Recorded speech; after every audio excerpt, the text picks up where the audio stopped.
எல்லாருக்கும் வணக்கம். Cheese kitchen click பண்ணதுக்கு ரொம்ப நன்றி. இன்னைக்கு சீஸ் கிச்சன் சேனல்ல ஒரு பச்சடி ரெசிபி தான் பார்க்க போறோம். சாதத்துக்கு தொட்டு சாப்பிட்றதுக்கு தக்காளி கொத்தமல்லி பச்சடி ரொம்ப ஈஸியா ஆனா ரொம்ப டேஸ்டியா டெலிஷியஸா இருக்கும்.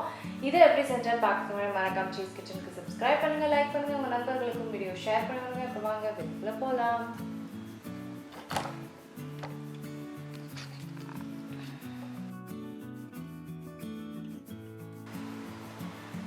இப்போ இந்த பச்சடிக்கு நம்ம தாளிப்பு ஆரம்பிச்சிடலாம். கடாயில் எண்ணெய் சேர்க்குறேன். ஃபஸ்ட்டு நம்ம கொத்தமல்லி வதக்கிக்கலாம். ஃபஸ்ட்டு இது தனியாக வதக்கிட்டு அப்புறம் மீதி இன்க்ரீடியன்ஸ் வதக்கிக்கலாம்.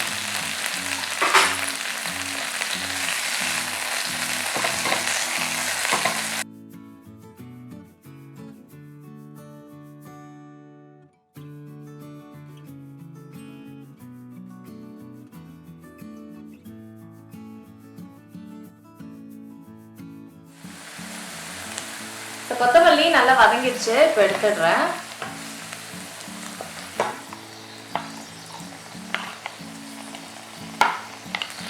இப்போ மீதி ஆயிலில் நம்ம அடுத்த இன்க்ரீடியன்ஸ் சாட்டே பண்ண போகிறோம். அதுக்கு தக்காளி சேர்க்குறேன்,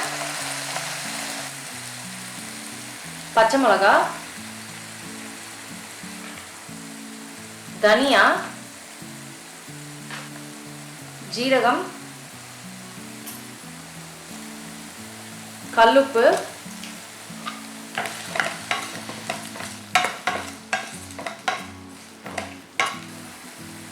அதுக்கப்புறம் புளி. இப்போ இது எல்லாத்தையும் நல்லா வதக்கிக்கணும். தக்காளிலாம் நல்லா மேஷ் ஆகணும். ஸோ தக்காளிலாம் சூப்பராக குக் ஆகிடுச்சு. ஸோ இதை நம்ம மிக்சிக்கு ஆறிட்ட அப்புறம் மிக்சிக்கு ட்ரான்ஸ்ஃபர் பண்ணிக்கலாம்.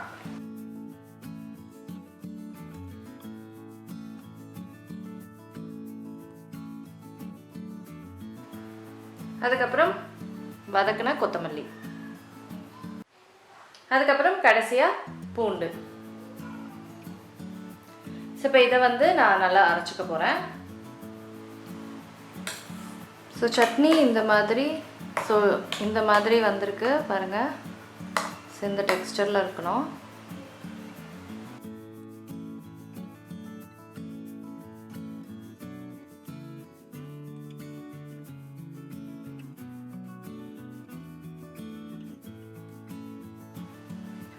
சாலந்தாங்க தக்காளி கொத்தமல்லி பச்சடி ரெடி ஆகிடுச்சு. அப்படியே நெய் மேலே ஊற்றி சாப்பிட்டா செம்ம டேஸ்ட்டாக இருக்கும்.